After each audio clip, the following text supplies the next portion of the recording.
speaking of origin point, this dot here, the red white circle, this is the origin. And it's quite handy, it's quite useful if you want to move around stuff. Let's say you have moved the box here. You want it to go back to this point, to the origin. Press Shift S, hold it, and then you have several options. The ones you use the most are selection to cursor, that means selection, the box, to the cursor, to the point. Or if you want to move it the other way around, then you go down to cursor to select it. And that's basically it. The other one that might be useful is cursor to world origin. The world origin always stays the same, and it's right here. Come on, there we go. If we, for example, want to move the origin to the cursor, we just select this, let go, and there we have it. Now we move the origin to this point, and whenever we select selection to cursor, it will go there. Let's put the cursor back into the origin, and let's put selection to cursor. Just a quick way to move around things. I know I'm bombarding you again with information. Anything else? Okay, now back to what I wanted to do in the first place. Edit mode. Press tab. Now we are in the edit mode.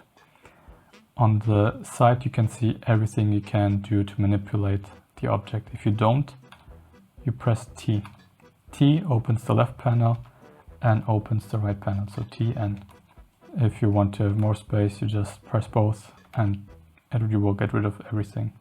So here on the left side you have all the operations you want to do. Basically you never use them because you use shortcuts. So as we see, G to move around stuff, R to rotate, scale, transform. That's everything we just talked about. G moving, S for scale, R rotate. Maybe I did talk about it. So R, you rotate it. If you press R twice, you can just move it freely. Go back, edit mode, and in edit mode. Let's take it slow. What do we have here? We have a box and we have these dots here. These dots are called vertices. It's one vertex, two vertices. On top here, you can see the selection mode. Because if I press on this face, I cannot select it. We are in vertex select mode by pressing 1 on top of here, not the numpad. You are in vertex select mode. If we go to the next one, it's an edge select mode. What's an edge? The point or the line between two vertices is called an edge. So if you combine those two vertices, you have an edge in between them. So now we can select the edges, but all the vertices are gone. If you press 1, you can see the vertex again. But what if you want to press the face? You guessed it, the next one we're going to press here, or you can press just 3 on the keyboard, and now we can select the faces. So we have vertex 1, edge 2, face 3. Again, vertex 1, edge 2, face 3. How do you select the edge? What do you press? Right, 2. Okay, now that we got this done, what we can do is go to the face select mode, select the top face that is facing the z-axis, and now we're going to do some magic. We're going to press I and we're going to inset the face. See that? We are adding more geometry, more vertices. Before we had, let me just show you, no need to do that for you. You know what, before I do that, you can also zoom out the whole system because I'm quite annoyed by this. So on the interface, the resolution scale, I'm going to make this smaller, like this, 0.7. You can do it, you can zoom in, you can zoom out, save preferences. And now I wanted to show you statistics. Where are the statistics? There we go. Here you have the statistics. It might come in handy later on, but for now we don't really need it. What does it tell us? We have 3 objects in our scene. What are the objects? We have the light, we have the box, and we have the camera. If we select the box, we have 8 vertices. Makes sense. If you go to what is the vertex select mode? 1. We have 1, 2, 3, 4, and then the bottom 5, 6, 7, 8. We have 7 vertices. And how many edges do we have? We have 12. So we have 4 here, we have 4 on the sides, and 4 on the other side. Makes 12. And how many faces? 6. Everything is listed here. And now if we do what I wanted you to do before, we're going to select the top face, pressing 3, select the face, press I to inset it, and then I'm going to let go, and here you see it's updated. We have now more vertices, more edges, and more faces. Down below the triangles, we don't need that, it's more important for game developers, for modeling stuff later on. But all we care is vertices, face, and edges. What it basically means is the more vertices, edges, or faces you have, the more your computer needs to calculate what's going on. By bouncing the light on it, each vertex will have a different data point. It will get reflected towards your camera, so just be careful to not overdo it. What's overdoing it depends on your system. Some computers can go to over 1 million vertices or faces or edges, I don't know what. But you're good for now. Like, you will see what your laptop can do. If it's a good laptop, you can go to higher numbers. If not, then not. But just be careful of that. So we inserted this. Now what can we do with this? We have more faces now. We have these faces. And what you can do is take the face we just created, press E to extrude, go down or go up.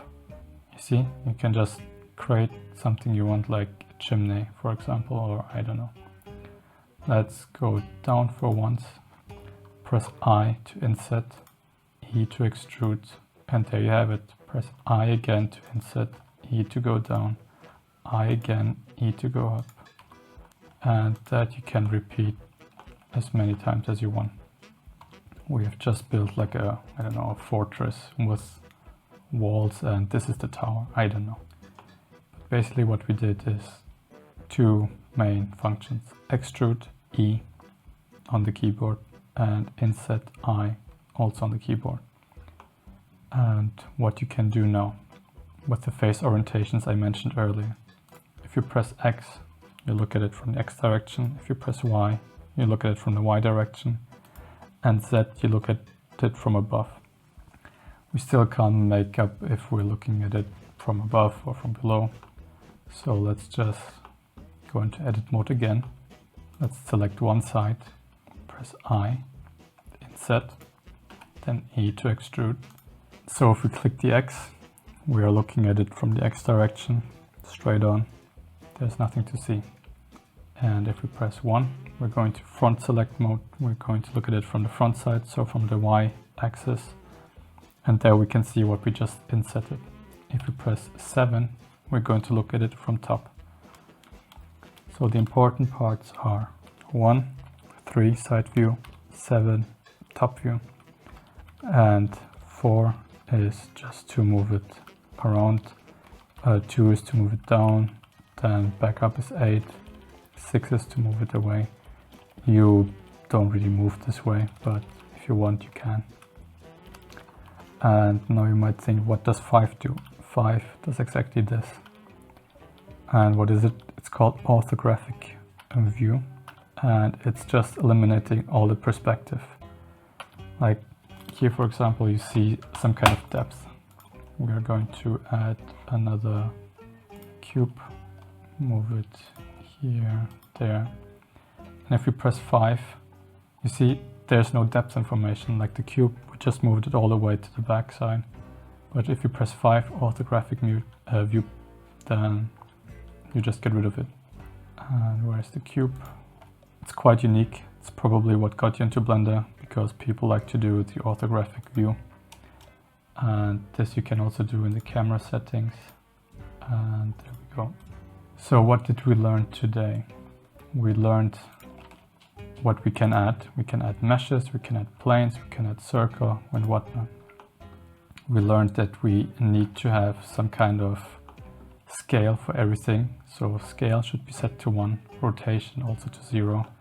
And what's the best way to do so? We're going to go into edit mode. Whenever you're going to edit an object, go into edit mode. What else did we learn? I to inset, E to extrude, I to inset, E to extrude.